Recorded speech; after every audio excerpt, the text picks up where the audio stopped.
I was just sitting here thinking about my overall situation. At the end of the day, y'all, the beautiful thing about getting into your purpose for God is like one of the first things you start to notice. You notice you're in a contract for God. I chose this contract. This is a contract I chose.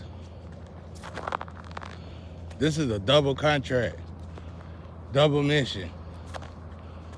I ain't even got on the second one. So it's like one of them is the Fitz families. And I think this ancestral royalty cultural activity thing is one of them to deal with. And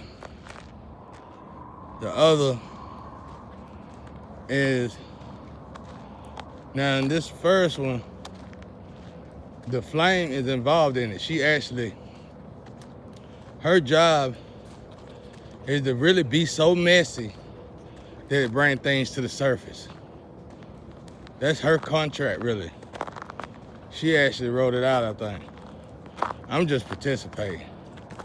The second one, if I ain't mistaken, is a lover that I was stripped from centuries ago, lifetimes ago. And the goal is to get put back together with this person. So it ain't like that I'm supposed to be just sharing my all and doing this and doing that. I probably could have, if everybody would have did right by this situation. But didn't nobody do right by it. Not only did they not do right by it, they sabotaged it. And see what happened, what that means? It means a lot of time got wasted. Let's say I could have dealt with a lot of, let's say I was supposed to been somebody.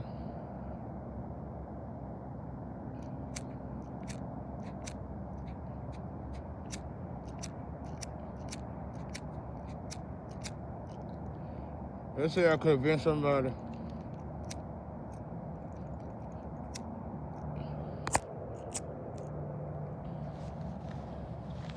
Let's say I could have been somebody that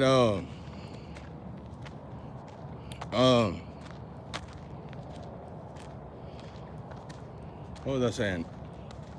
Oh yeah, somebody that could have been that made so many babies. Well, when that time window of time came around that I was able to do that, the doppelganger stopped it and they did it for me.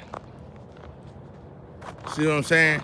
Y'all wasn't intercepted for me to be in suffering, for me to be in sorrow. Y'all was intercepted for y'all to get blessed. Like I said, we must understand this. When you with dark energy, you get blessings of dark energy. When you with light energy, you get blessings of light energy. Light energy blesses you. Light energy is blissfulness. When you share the oil with light energy, everything around you, you have to look. You can't look and see the blessings. You have to recognize the blissfulness. You have to see my business is going good. I feel good today. My health feel good. I feel up. I feel ready to do something. I feel pumped up today. Let's go work out. It feel like a drug, a upper drug. You see what I'm saying? You gotta recognize the energy. And you can just about do anything. Go play lottery tickets and probably win. You see what I'm saying? So y'all see, when you young and you using your eyes to see, I heard this from a commercial, you already blind. Your physical eyes see, you already blind. Cause y'all looking for blessings, not for blissfulness. So you don't recognize the blissfulness. Because when you in blissfulness, when you have been blessed, you can't see it like you can see a blessing. You see what I'm telling y'all? It don't look like It don't look like a blessing. Blissfulness don't look like a blessing. Blissfulness is all around you. Your energy good. Bad energy stay away from you. They bow, they submit when you come around. Just from sharing all. So it's like when y'all got intercepted and I got right, I'm not stuck. I'm in my purpose.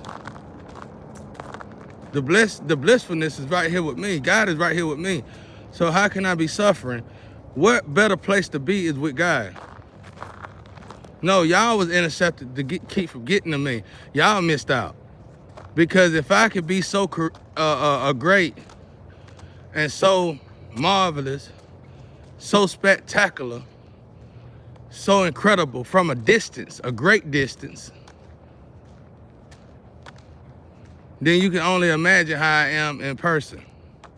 That's why the people that have been around me in person got y'all distant, keeping y'all distant, because they trying to keep me to themselves. These people would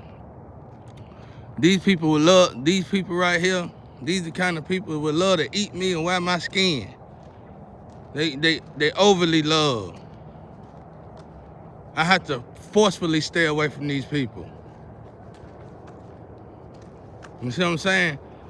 They want too much. And they keep good people like you away from me. And they do it by sabotaging you. So much so, they'll make you, when they sabotage and they break you, they'll make you start breaking each other. Hurting your own family and friends and loved ones. Cause deep down inside you hurt cause you hate, you got food in such a thing. You hurt yourself. You failed yourself. That's how the game is. That's what the street game is. The street game is meant to manipulate you to hurt yourself, destroy yourself. And you're gonna hold such a grudge on that person who influenced you to hurt yourself that you're gonna blame everybody else, especially your loved ones. See how that works? It's psychological.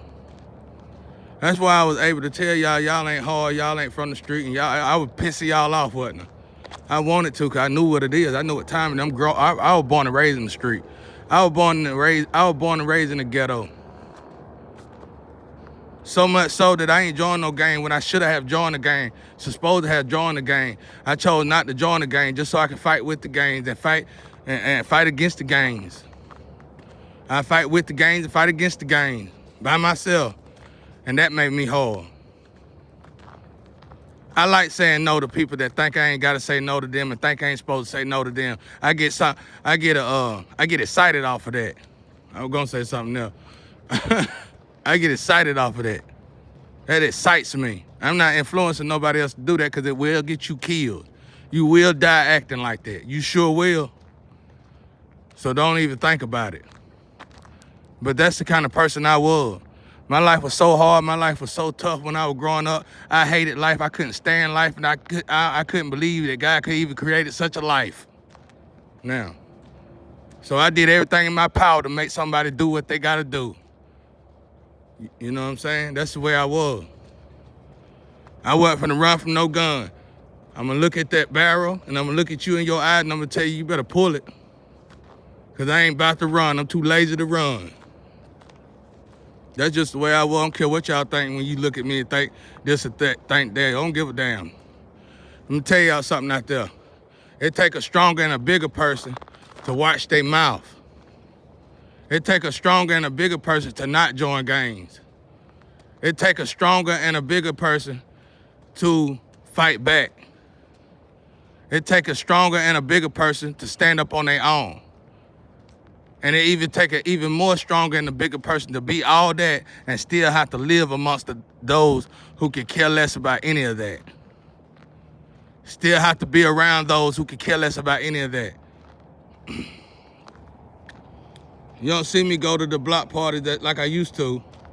But if they had a block party, and let's say they all hang around you, and you come around to the block party, some of y'all probably done been to a block party around here, and then they ask about me and they gonna talk about me to you, have you laughing. But I swear to God, I walk around that corner, they'll look at your shoes. They'll look at your shoes while they still mumbling to you. They will not say nothing loud enough for me to hear it. They'll look at your shoes, you'll look at your shoes. And they better know it. Ain't nobody playing, bro. I ain't never played. I laugh when I fight. I smile when I fight. I'm having a good day when I'm fighting. A great day. I always been that way. My life was absolutely terrible. I had to learn how to make good out of nothing. I had to learn how to turn good out of nothing. I had to learn to make happy days out of bad days. So much so, every day was bad, but you couldn't tell because I had a smile on my face because I thought they were happy days. That's how it feels to be a sacrificed baby. Don't ever forget this, ladies and gentlemen out there. Ever. It takes a stronger man and a stronger woman to walk on their feet in the mud. I heard a young lady, one of my favorite card readers. You know, I really don't listen to card readers, but this one particular lady I do listen to, Zen. She said, she was talking about something, I don't know who she's talking about. She said, I can't say it all y'all think. Well, yeah, I can. She said it, I can say it. She said, somebody wants to put something in you. I must have been a female. My network must be still mixed up with a female, because I don't know what the hell, you know. Ain't nobody putting nothing in me, on me, touching me. You won't put your hands on me. You won't put your hands on me. I ain't been around nobody, y'all, in 7 years. I've been around my brother. This is how it is when they unalive you. I ain't been around nobody but my brother and my daddy in 7 years. When somebody unalive you, take your whole life away and put you back where you came from, where you can't move, I'm telling you, the girl who did it told me to my face. That's how I know she sold her soul. She said, I'm gonna curse you to where you can't move. The stay here curse. You gotta sell your soul to do something that way. Told me to my face, this ain't no spiritual stuff. And I've been stuck ever since. Waiting on that time to be up. Cause somebody gotta die and it ain't gonna be me. They done started structural cancer. They done started, they got these utensils, these little gadgets they use to mess with my body. They just doing the most. And I'm taking every blow like a man, like the man that I always have been. You ain't doing nothing no different than what always have been going on. I've been hit with this before. Before my doppelganger started doing it. Before my supposed been lover started doing it, my family was doing it. So it don't matter. But anyway, let's go back to energy. So I was talking about energy, and my hand's freezing. I was talking about energy, and I realized, like, I'm going to different energy. Because I'm trying to make sure I'm with the right energy that's for this next mission. So I gotta stay in a certain energy. But this energy is possibly gonna be a temple. This energy, I'm probably already utilizing for the spiritual war that we in and nobody sees. Her float and my float are very much compatible and perfect for this war. Y'all float, everybody oil don't work the same. Even though my lamp oil will increase everything, still, it's like the altar of the Lord. It's like the altar to me. To me, it is. You move it around, you can't leave it here, you can't leave it there. See what I'm saying? Where I tend to leave it at, this temple that I tend to leave it at, she is just as clean as me. I mean, she got her flaws, she got her problem. I don't know what she got going on, but whatever she got going on, I'm registering it in the spiritual. I'm monitoring it in the spiritual. Whatever she got going on can't contaminate our oil. And sometimes, even though I talk so much about sex, if you know how to deal with sex and you know how to deal with oil, it won't contaminate you. In other words, if you know that you need to be with high vibrational people and not low vibrational people. So with that being said, other places that I park my lamp, y'all doing a lot to your bodies. You're doing a lot to yourself mentally, physically, spiritually. And it's low vibrational. So when you contaminate yourself, you contaminate me. See how that works? So it's no disrespect. I go and chill at your dock. Let's say you saying, God, come visit me. Lord, come visit me. I want you to come visit me, God. Come visit me, Jesus. Okay, well, I'm going to come visit you. First thing I'm going to visit is your oil. And as I visit your oil, I'm going to realize just through your oil that you are very contaminated in ways that most people don't know you contaminated and probably would never know you contaminated. But you are contaminated in such a way that I can't stay in your dock long. I can visit you, but I can't rest here. See what I'm saying? You have to figure out what that contamination is. It's not my job to expose your contamination. I'm not doing that. I know y'all probably think I do that, but no, I blow the whistle on my family because the attacks became too much. They are enough. They've been doing it since I was a baby, and I got tired of it. So I don't do that. But I can just tell by y'all all exactly what y'all do. Plus, that'll be judging. Even though I done read it in your all, and I'm probably pretty sure that's exactly what you do, I'm not gonna say it because it's still judging. And I ain't gonna say it's bad or good. I'm just saying it's not good enough for the lamp of God to rest at. For the altar to rest at. It's not good enough for that. Not to stay there. What you gonna do? Use it? What you gonna do? Use it to elevate you? What's your agenda towards it? See, your agenda can be your agenda can contaminate your oil. Your agenda for the ark of God or the light of God. Your agenda can contaminate it. What is your agenda? What is your motive?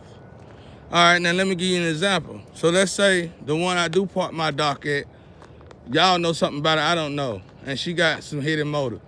All right, and let's say she got a bad agenda. You can see the bad agenda. But is her bad agenda to keep me stuck because of love? Or is her bad agenda to keep me stuck because of hate? See, that's a big deal right there. That's a big deal, because one of them just cute. See what I'm saying? One of them just overly protective. From a distance, you see? You see? So, what is your agenda? Just your agenda alone. What was your purpose for me? What was your plans? What was your hidden motives? I'm telling y'all, if y'all want this kind of lamp to hang at y'all docks, you gotta really cleanse yourself. My lamp can hang in my lamp can be with me even when I was in the street. So it don't matter what frequency you in. It just matter how you respect yourself. How you treat yourself. And how you really love God. Y'all just think about that out there.